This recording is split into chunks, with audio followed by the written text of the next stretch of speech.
become more and more crowded. It's time to break it open and really stand out. Broken Air is here. On mainland 98.3 FM, the sound of Lagos. Lagos.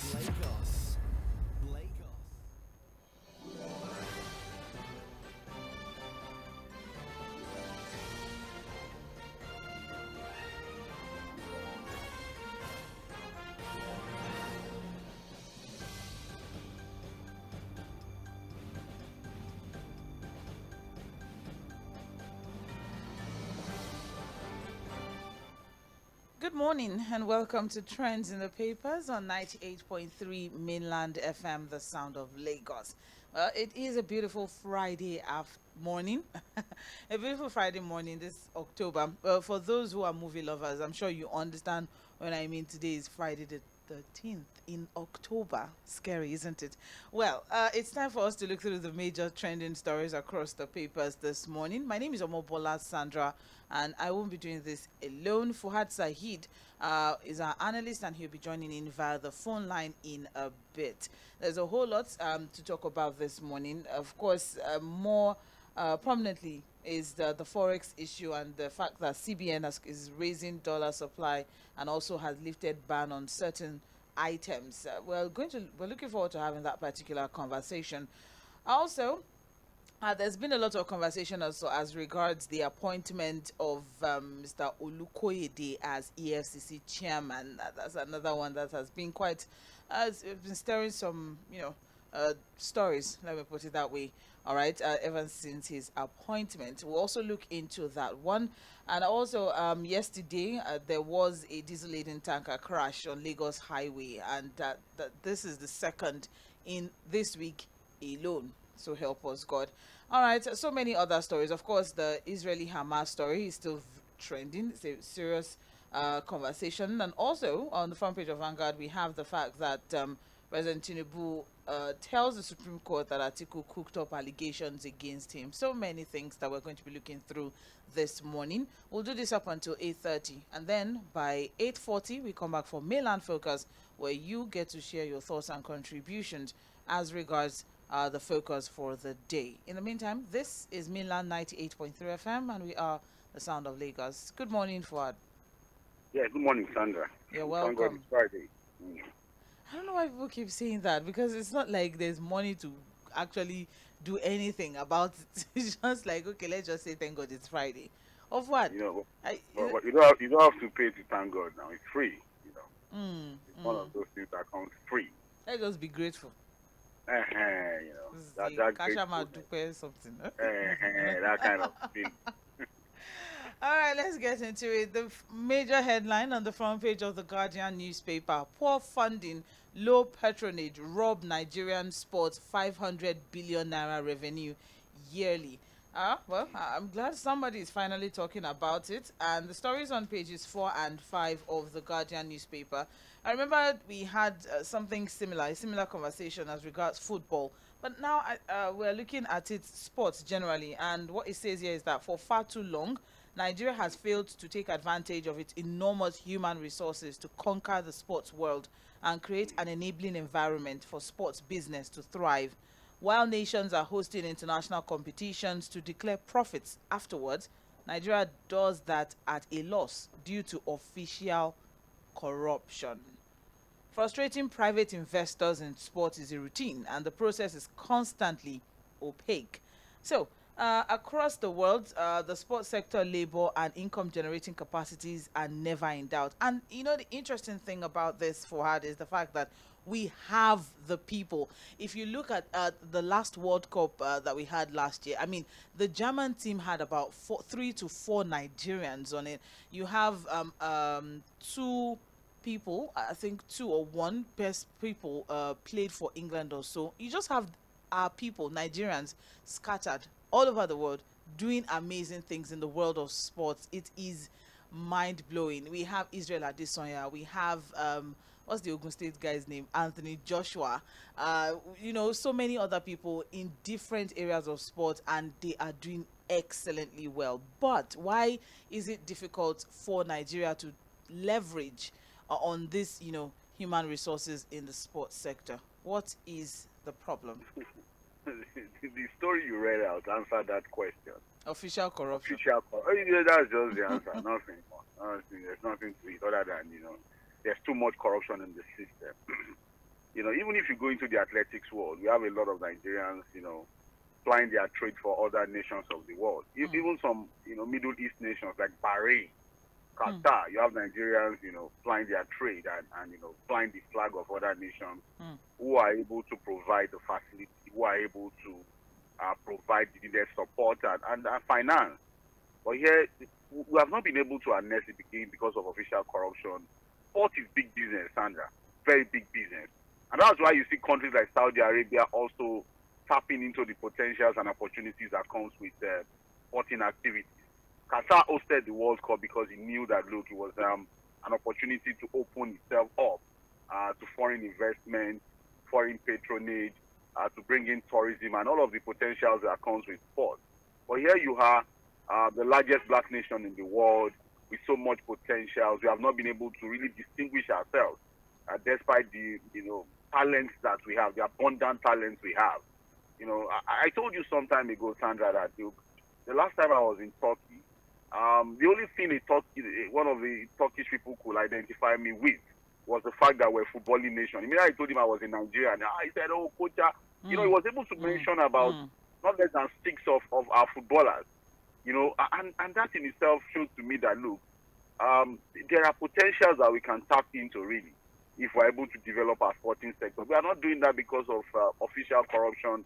Look at our local league, for example. We can't even organize a proper local football league. Too much corruption. You can't even get sponsor our league.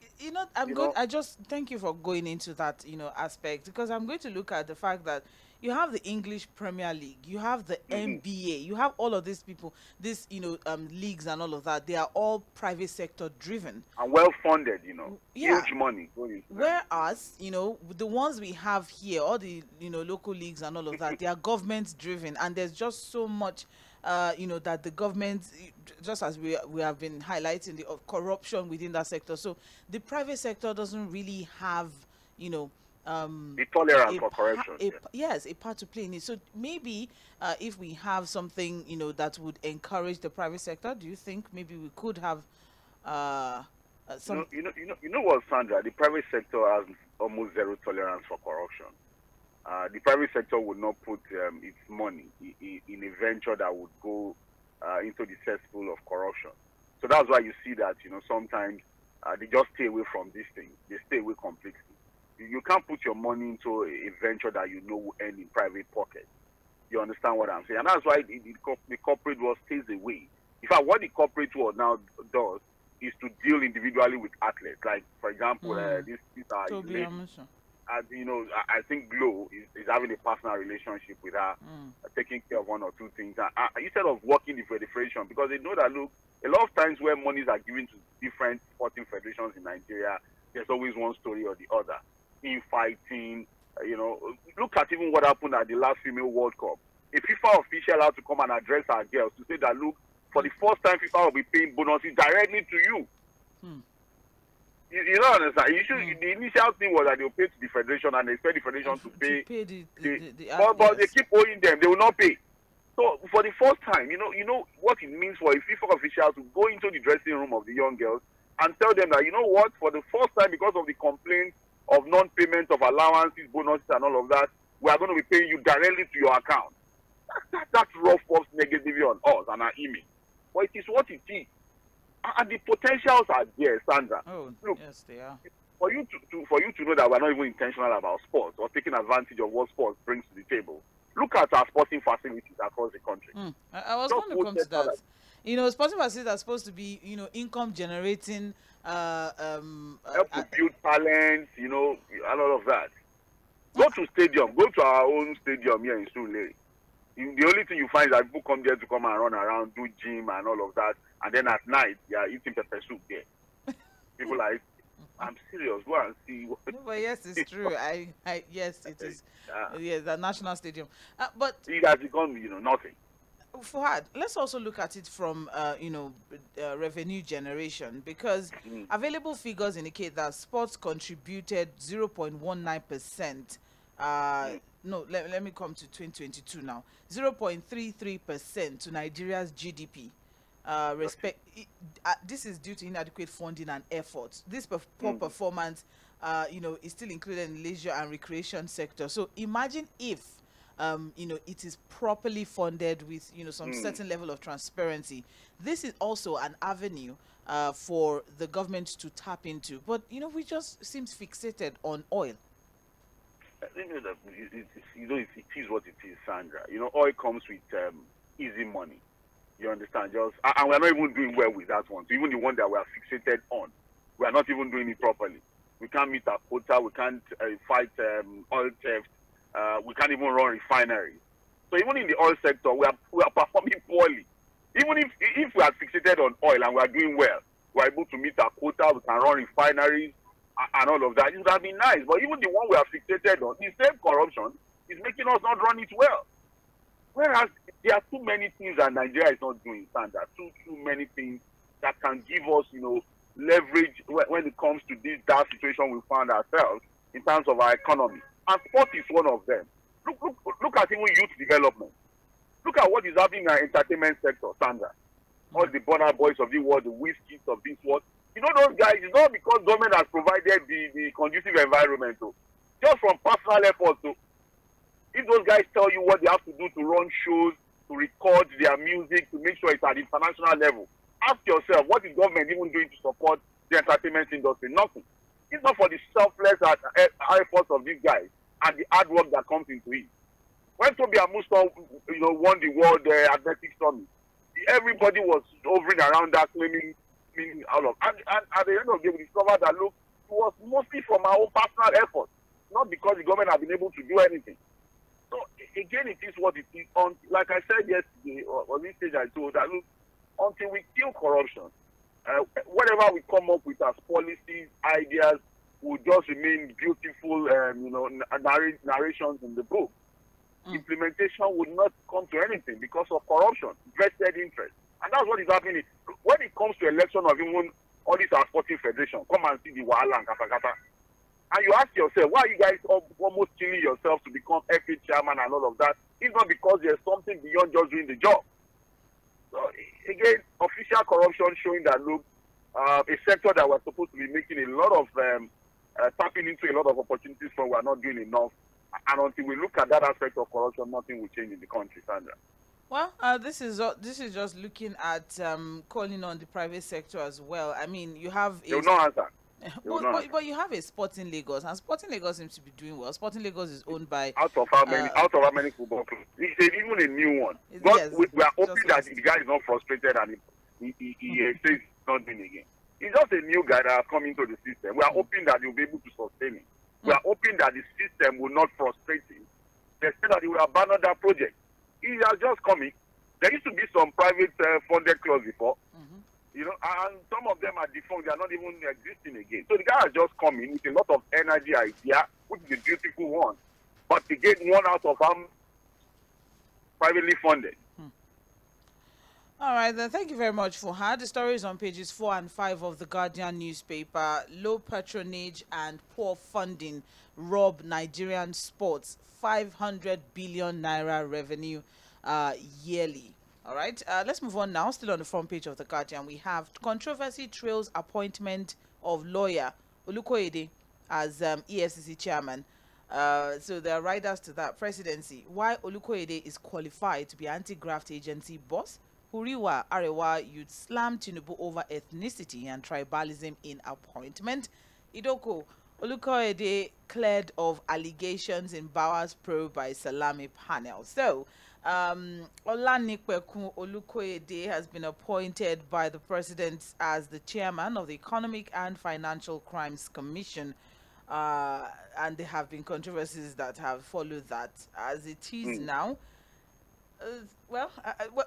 according to the report, it says that Bauer has resigned. That Abdul-Rashid Bauer. Bauer. Yes, Yeah, just the immediate suspended person. EFCC chairman. The suspended EFCC chairman, that he has resigned from his position as EFCC chairman, which brought on this appointment of Olukoyede as EFCC chairman. And reports he has extensive experience in operations in EFCC. He served as chief of staff to the chairman from 2016 to 2018. He was secretary to the commission 2018 to 2023, and the president also gave some other approvals. But then, Fuad, what was the issue, right? Exactly. What's the problem here? A big problem. Yeah, exactly. I don't know where you're going to start from. I don't know if you're going to start from ethnicity or okay. Yeah, let me start with the issue of ethnicity. All right. And I don't know why the 𝗬𝘀𝘁 Consultative Forum is making or shouting and making comments. This is the first time that a Southerner will become the EFCC chairman. Sandra, the first time. It has always been. I think they're looking at it from the point of the composition of the president's. I'm coming. Yeah, I'm going to get to that. But there are people who have also said that, look, for the first time we're having a Southerner become the EFCC chairman. Okay. When the EFCC was created in 2004, so the first EFCC chairman was Malam 𝗬𝘀𝘁 from Adamawa State. When he left, 𝗬𝘀 took over, also from Adamawa State. And then after 𝗬𝘀, we had Farida Waziri, Madam Fadisi, the only female that has ever occupied that position, and the first at that time from Benue State. And then when she left, 𝗬𝘀 came back again, the same 𝗬𝘀 from Adamawa State. And then when 𝗬𝘀 left, we had Ibrahim Magu from Borno State. And then, of course, Ibrahim Magu left. We now had Abdul-Rashid Bauer from Kebbi State. We can never forget Bauer, Kebbi, the link with the former Attorney General of the Federation. So it has always been Northerners that have occupied that position. So the first time we're having a Southerner. But the question is that, look, people are saying that, look, even the Southern appointment under this administration is being tilted more to the Southwest. That's where this is coming from now. It now has to be, okay, well, even now say even South. But then it now seems to be, all tilted towards a particular region, which is the Southwest. That's where the complaint is coming from. That, look, nobody wanted to see a repeat of what happened during the Buhari era, where everything was lopsided, towards a particular ethnicity and region. But now we are seeing a replica of what happened during the Buhari time now, where every of the key appointments seems to be a bit lopsided and tilted towards the Southwest. You understand what I'm saying? So that's where that complaint is coming from. The other controversy on this Pastor Olukoyede's appointment is the fact that the EFCC Act spells out your qualification to become EFCC chairman. It's clear in the book, in the National Assembly Act that set up the EFCC. One of them is that you must be a member of the law enforcement agency. Whether police or any of the law, you must have been a member of the law enforcement agency. The second one, Sandra, which is very, very key, is that you must have served for a minimum of 15 years. And then the third one is that the rank must be, if not equivalent to Assistant Commissioner of Police. Now, Mr. Olukoyede does not meet any of these criteria set up by the EFCC Act. The only thing we know of him was that he's worked with the EFCC for almost like 7 years, when he was the secretary of the commission, and then when he was the chief of staff to Ibrahim Magu. He has never been a member of the law enforcement agency, and he doesn't have that qualification too of being in the ranking of an assistant commissioner of police. All we know that he has been a lawyer. He has practiced for so many years as a lawyer when it comes to financial investigation and all of that. And then the only thing we can say was his experience when he was secretary of the commission and when he was chief of staff to Ibrahim Magu. The danger with this is that, look, this is just an appointment. The Senate still has to confirm this appointment. Now, if you look at the structure of the Senate, the way it's composed, the rubber stamp, quote-unquote, nature of this particular Senate, there are questions that, look, will the Senate now approve an appointment of the president that goes against the rules of the Senate or the law of the Senate? Because it was a National Assembly Act that spells out the qualifications to become an 𝗬𝘀𝗁 chairman. So there are two things now. If the National Assembly approves this appointment, Sandra, it means that the National Assembly is approving an action that goes against an act of the National Assembly. And so it becomes illegal. The second one would be that are we going to have a repeat of what happened during Magu? Remember that Magu was never confirmed. All through his time in the 𝗬𝘀𝗁 under President Muhammadu Buhari, he was acting chairman. Despite the fact that the National Assembly kept sending him back for non-confirmation, the president did not reappoint any other person. And so we only had Magu remaining in that position for years as that. Are we going to have a repeat again with 𝗬𝗀𝗁?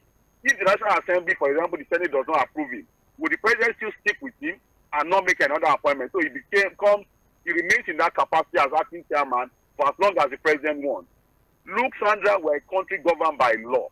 We have to be process-driven. We have to respect the rule of law. And I'm sorry, I have my worries that we are seeing a repeat of the violations of the laws, non-compliance with the rule of law by this administration. Some of the things we complained about during the last administration, we are seeing a repeat of that. Look at the way 𝗏𝗏 was suspended. For months, nobody knew his whereabouts. He wasn't brought before any law court, only for us to hear now that he has resigned. How they are resigning comes with a lot of questions. The same happened with the 𝗬𝗀𝗁. Now 𝗏𝗏 has resigned. We only heard that he has resigned. We have to be careful, Sandra. If we want to run a democratic system of government, democracy is in itself, the foundation is obedience to the rule of law. If you don't respect the rule of law, there is no democracy. That is the foundation of a democratic state or a democratic system of government. There are arguments now as regards the experience now, whether cognate experience or admin or what not experience, the nature of the experience which a person is required to possess, basically, and all of that. But if adding it all up together, the argument that the presidency is given is that the point is he was a member of a law enforcement organization as secretary, which in this case is the 𝗬𝘂𝐶, and as such satisfied every legal detail to be appointed as president. The number of years to be a member of that law enforcement agency is also a question. And does he have the ranking of somebody who has assistant commissioner of police? Sandra, let's be. You see, again, we need to ask ourselves: are we ready to practice democracy, or we just want to pretend to be practicing democracy and we're doing something else? I don't have a problem with Mr. Pastor 𝗬𝗀𝗁 who has been appointed. We're just saying that, look, if we're indeed a country governed by law and we say we are practicing democracy, it has to be about the rule of law. You have to follow the law to the letter. Look, the 𝗬𝘂𝐶 Act that spells out what is required, to qualify to become 𝗬𝘂𝐶 chairman is written in English, not in anything that it becomes a bit more just supposed in TV. Can get the truth as Mr. 𝗬𝗀𝗁 is a private legal practitioner in law enforcement. And if you add all of his stints, either as chief of staff to Magu or as the secretary of the commission, put it all together, it's still less than 6 years. I think it's, yes, about 6 to 7 years that is. All right, so that's two. And also looking at the fact that 𝗏𝗏, yes, detaining 𝗬𝘂𝐶 chairman 𝗏𝗏. There are so many questions around that as well. How did 𝗏𝗏? How was 𝗏𝗏 suspended, and how did he resign? All of these resignations that are happening included Emefiele the other day. They said he resigned, and then the appointment of Yemi Cardoso. All these process resignations we are seeing. Exactly. Some people will say arm twisting tactics, but then it's not impossible. It's not impossible. All right. So looking at that as well, and then also there are issues surrounding the fact that the president should be able to work on ways to unite the country rather than creating an avenue for suspicions and assumptions with all of this appointment. Yemi Cardoso Southwest, Bashir Adeniyi, the Controller General of Customs, also Southwest. The man at FIRS, also FIRS. Now we have 𝗬𝘂𝐶 Southwest. So that conversation is also there. So these are the controversies that are going around as regards the appointment of the 𝗬𝘂𝐶. Just in case someone's wondering what exactly is the problem, why it's an important conversation. Yeah, yes, it is. Yes, it is, and that's why it's important that I highlighted all of the issues that is going on a serving or retired member of any security or law enforcement agency have 15 years cognate experience of law enforcement and must not be below the rank of Assistant Commissioner of Police. Is that one difficult to understand now? Let's Equivalent. look at the man's CV and put that against what you know that the man is not qualified. I'm sorry. Why are you sorry? And it's according to the law. Not I don't have anything against it. It's the law we are looking at here. No, it is the law. It's the EFCC has an act. There's the EFCC Act. And that's what it stipulates. There's the EFCC Act that was, established in 2002 by the administration of President Olusegun Obasanjo. So the EFCC Act stipulates clearly. It's the presidency is just, I think it's all semantics. They're just trying to put, because they said they're calling it unambiguous words. That's what they're pushing out. One would have thought that before these kinds of appointments, at least the memo would have gone through the table of the. But again, this idea of us just doing what we like, because, but again, because that's what we were. So the question is stick with him, and then we'll have another. The Guardian newspaper. Moving on, federal government talks tough on security items, unveils measures to address distortion. That is on page 18, and I'm going to put it together with the major headline of the Punch newspaper. You're still listening to Mainland 98.3 FM. This is Trends in the Papers. We're looking through major trending stories across the papers. My name is Mobola Sandra. Fuhad Saheed is the analyst via the phone line. Now, the Punch newspaper, the major headline, Forex crisis. Away from this particular one, but then first, the CBN has said it is raising dollar supply in the foreign exchange market. Fuad, let's start with that one first. Well, again, I think the last time a similar intervention, and of course the CBN has continued to say that they'll continue to intervene, and what they are trying to do with some form of liquidity in the forex market is to give some form of bloodied nose to speculators who are because again you have a situation where you have too many. Demand is way higher than supply. And they have said that if you look at the memo from the CBN, that they have said that they will continue to intervene until there's a form of stability. So I think intervention would be a corrupt structure that can still mop everything up. It happened the last time. There was a bit of respite, and then suddenly the thing started going up again. So again, let's see what interventions would be at bigger monetary policies to stabilize the forex market. But these are all responses that the government has to come up with now, because the naira to the dollar is on a free fall. The other one of insisting on a single market, I don't know where that is coming from. Yes, that's the wish of the CBN, but the reality on ground does not necessarily show we have a single market, because the higher window gap with the parallel market still shows that we're having a two forex market, which is a problem in itself. If you float the foreign exchange market, you should be operating on a single market. But you have a situation where the I&E window is still trading at around 7 and some naira, and the parallel market is over 1,000 naira. That gap in itself is what is causing problems, and of course urging speculators on to continue to do what they are doing. So they need to fix that. If we must have a single market, create a structure that ensures that we are only operating on a single market, and that's been the major problem for the CBN to do. Well, okay, so I think I guess we have an agreement on that one. Unifying exchange rates is the way forward.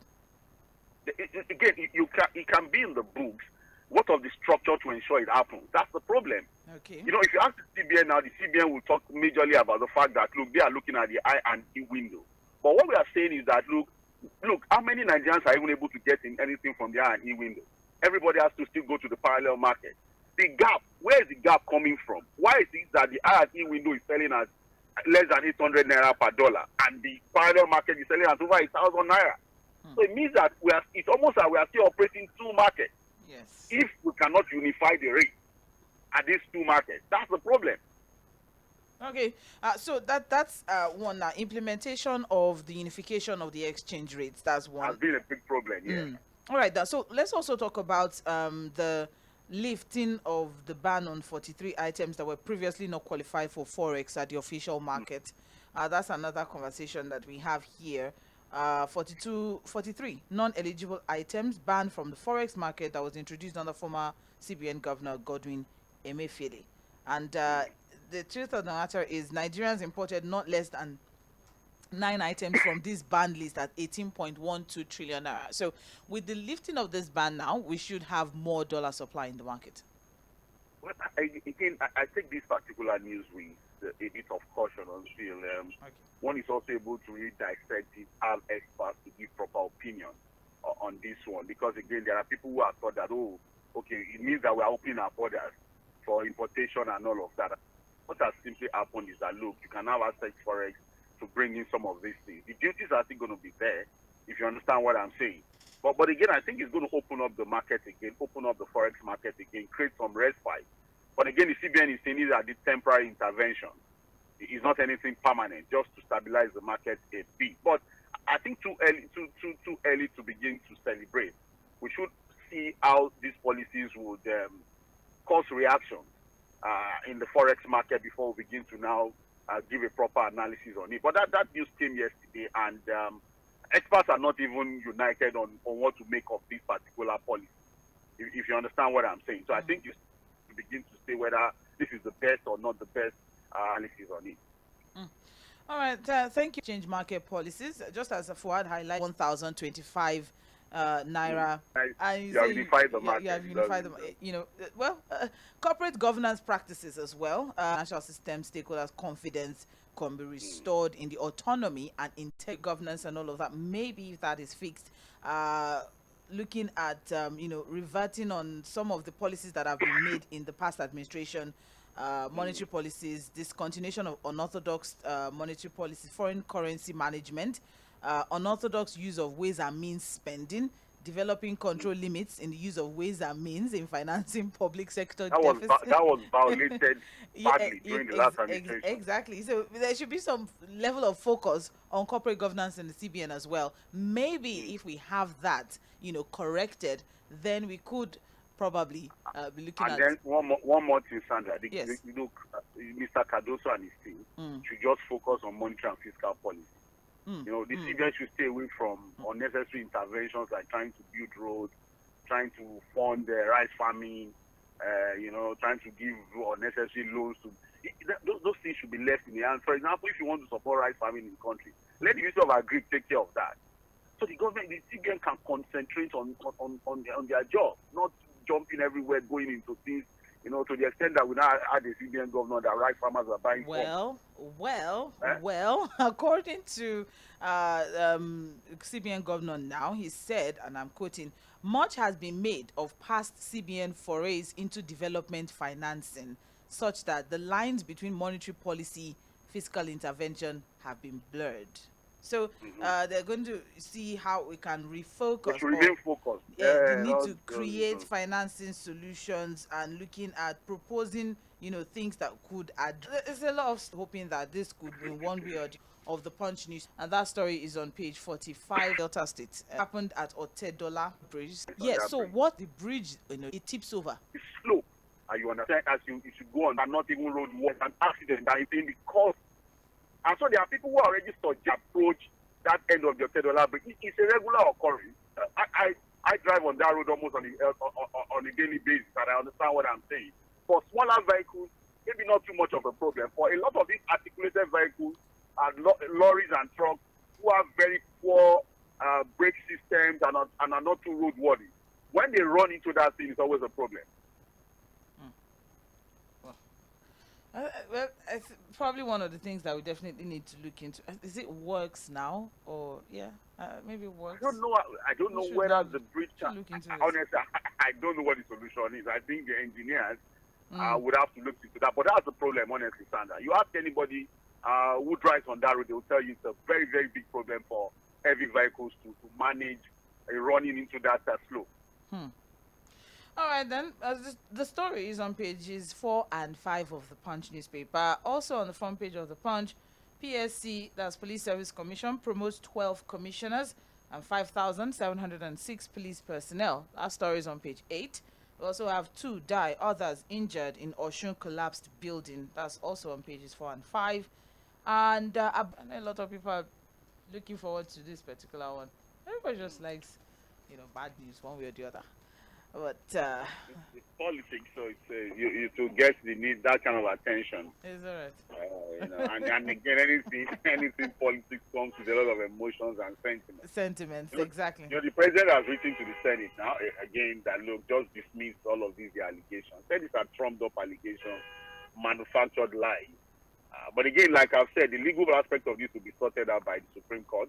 The moral aspect will remain in the public domain for as long as anybody wants to keep talking about it.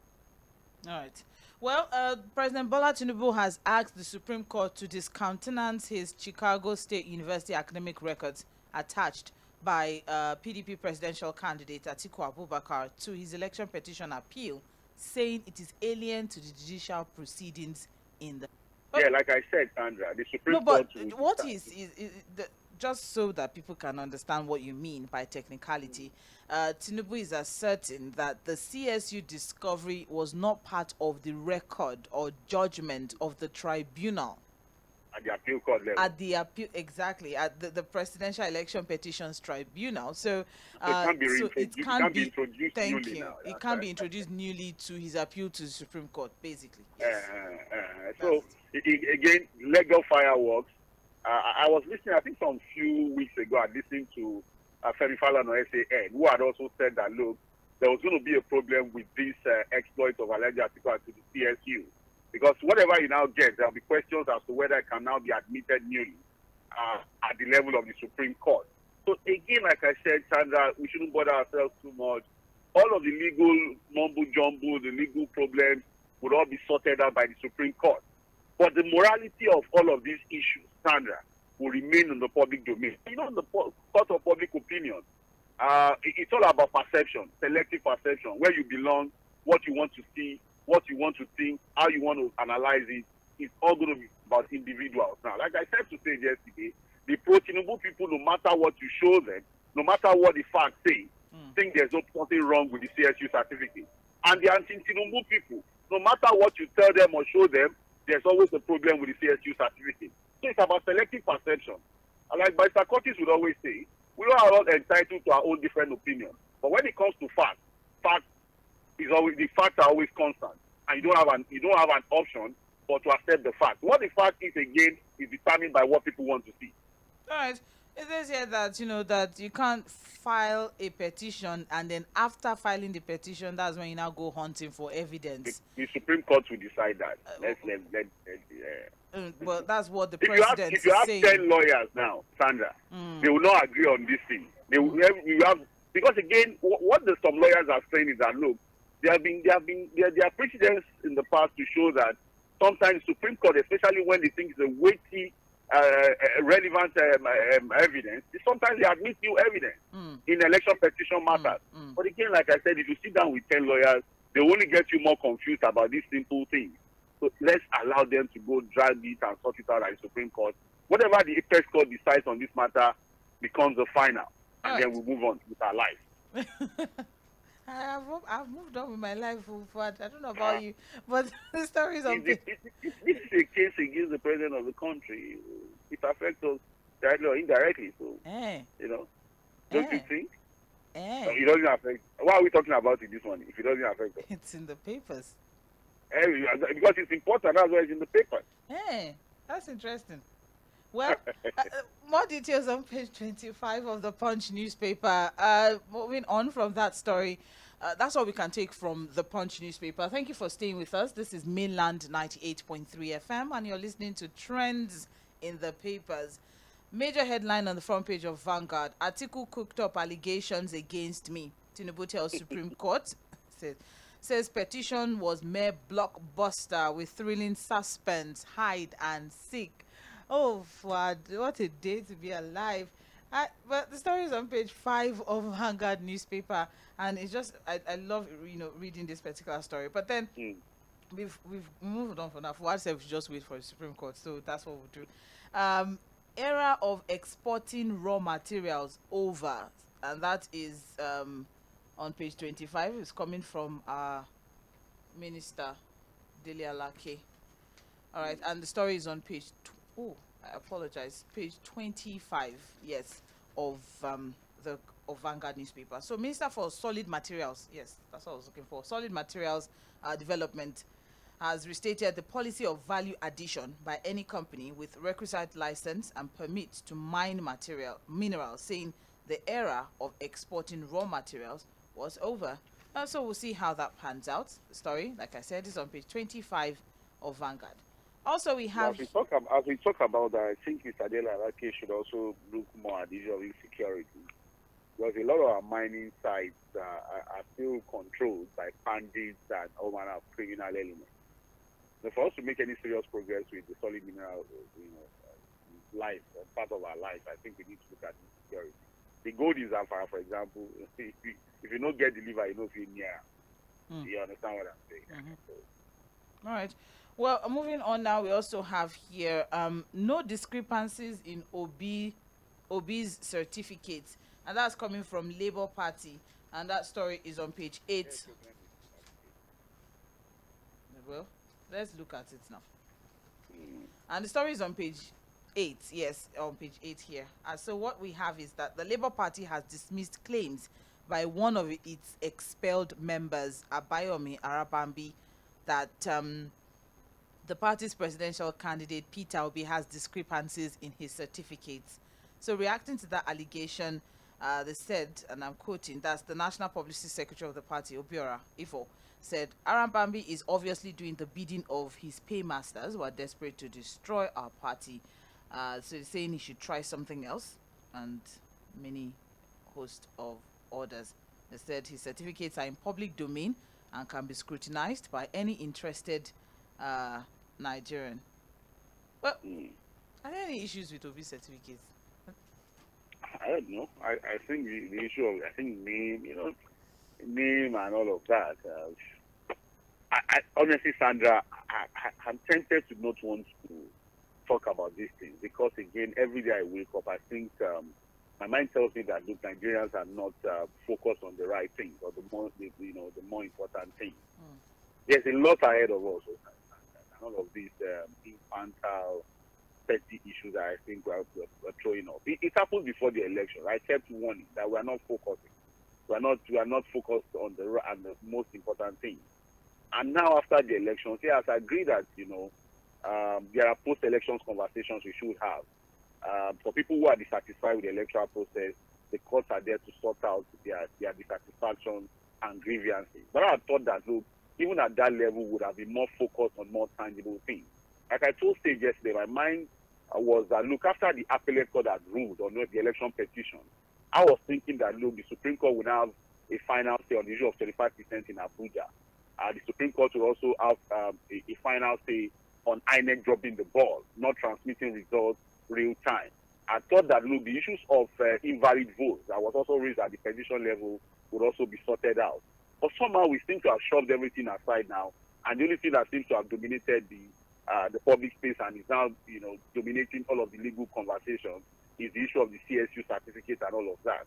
At the end of the day, like I said, Supreme Court would give a final word on this. But I think that as a country, we should be more focused on serious matters that affect our lives, and I don't see us doing that. Okay. Well, I think we've always had that conversation from the election period up until, not just the election period, right from time, we really were easily distracted. I think that's just... I think it's just a strategy from these our politicians. They just put these things up, whip up public sentiment, and then we fall for it, too much Ghanaian. Then you have conversations, everybody becomes a lawyer, and at the end of the day, it just ends there. Very, very quickly, Fuhad, we do not have so much time. The major headline on the front page of New Telegraph, Israeli-Palestinian crisis may lead to regional and global war. And that's coming from GNI. And right after that, calls for immediate ceasefire, says United Nations, Arab League, others didn't do enough to end crisis that lingered for years. That is the major headline on the front page of New Telegraph. That was a quick one on the Israel-Palestinian case. The situation is getting worse. Yes. I was watching TV this morning before leaving the house. Fuad, just a few seconds, please. Yes, a second. Now, the Israeli military force, the IDF, has now ordered 1.1 million Gazans. Palestinians living in Gaza to leave. In And 24 hours. When you want them to leave to? In 24 hours. In 24 hours. And the whole world is saying that that's going to be like, it's going to move from a tragedy to a catastrophe. Yes. Yeah, how do you expect 1.1 million people that are already blockaded, that have no roads, no water, no electricity supply, to live in 24 hours? A major one is coming for the world to deal with, Sandra, and it could become a regional and global problem the way it is going. Although the U.S. is coming into it, Blinken is in the Middle East. I think he's on his way to Jordan. He's going to he most likely get to Saudi Arabia and then Qatar. But we'll continue to follow the story. Definitely. Thank you very much, Fuhad. We'll take a short break now. That's the size of the package for Trends in the Papers for this morning. Thank you for staying with us. We'll take a short break now. When we come back by 8:40, we move on to Mainland Focus, where you, our dear listener, get to be a part of the conversation, where we open up the phone line and, look at some major salient issues from the papers. In the meantime, please stay tuned. You're listening to Mainland 98.3.